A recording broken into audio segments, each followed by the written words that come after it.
வணக்கம். "சேவன திருந்தச் செய்" அப்படின்னு ஆத்திச்சூடியில ஒரு செய்யுள். அந்த செய்யுளுக்கு ஏத்த மாதிரி ஒரு கதை பார்க்கலாமா? ஒரு ஊர்ல மீனா, மீரா அப்படின்னு 2 தோழிகள் இருக்காங்க. ஒரே பள்ளிக்கூடத்துல, ஒரே வகுப்புல படிக்கிறாங்க. அந்த வகுப்பு ஆசிரியர் ஒரு வீட்டு பாடம் ஒண்ணு குடுக்குறாங்க. ஒரு வாரத்துல பெற்றோர்கள் தினம் வருது. அந்த பெற்றோர்கள் தினத்துக்கு எல்லாரும் வாழ்த்து அட்டை செஞ்சு கொண்டு வரணும். யார் பெஸ்ட்டோ அவங்களுக்கு பரிசு கிடைக்கும்னு சொல்லி அந்த ஆசிரியர் சொல்றாங்க. மீனா ஒரு வாரத்துக்கான அந்த அவகாசத்த அழகா பயன்படுத்தி, ஒரு நாளும் இந்தந்த விஷயங்கள் கலெக்ட் பண்ணி, ரொம்ப அழகா அந்த அட்டைய மீனா பண்றாங்க. ஆனா மீரா என்ன தெரியுமா பண்றாங்க? ஒரு வாரத்துக்கான அவகாசத்த ஒழுங்கா உபயோகிக்காம, கடைசி நேரத்துல என்ன முடியுமோ, அத அவசர அவசரமா செஞ்சு முடிச்சர்றாங்க.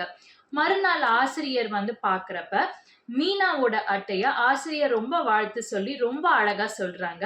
மீராவ கூப்பிட்டு சொல்றாங்க, "இதுல நெறைய இன்கம்ப்ளீட் வொர்க் இருக்கு. எல்லாமே பாதி பாதி நிக்குது. என்ன காரணம்? மொத நாள்ல இருந்து சொல்லு நீ என்ன பண்ண?" அப்படின்னு கேட்கறாங்க.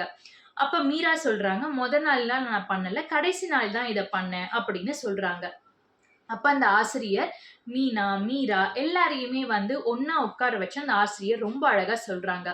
"செய்வன திருந்தச் செய்." ஒரு விஷயம் நம்ம செய்றோம். அது சின்ன விஷயமாகட்டும், பெரிய விஷயமாகட்டும். ஆனா ரொம்ப திருத்தமா, ரொம்ப அழகா நமக்கு தெரிஞ்ச விஷயங்கள வச்சு பொறுமையா அத அழகா வந்து பிளான் பண்ணி நம்ம கம்ப்ளீட் பண்றது ரொம்ப அழகா கம்ப்ளீட் பண்ணணும். ஒரு நல்ல ஃபுல்ஃபில்மென்ட் பண்ணணும். அவசர அவசரமா பண்ணோம்னா, நம்மளுக்கு இன்கம்ப்ளீட் வொர்க் தான் வரும். கடைசி நேரத்துல எந்த ஒரு விஷயங்களையுமே நம்ம வச்சுக்க கூடாது. ஆரம்பத்துல இருந்தே அதுக்கு முன்கூட்டியே பிளான் பண்ணணும். படிக்கிற விஷயமாகட்டும், எக்ஸாமா இருக்கட்டும், ஊருக்கு போகிறதா இருக்கட்டும், ஒரு ப்ராஜெக்ட் ஒர்க்கா இருக்கட்டும். இப்ப வந்து நம்ம 1 வாரத்துல ஊருக்கு போறோம்னா, 2 நாள் முன்கூட்டியே நம்ம ஊருக்கு தேவையான விஷயங்கள் எடுத்து வைக்கிறது.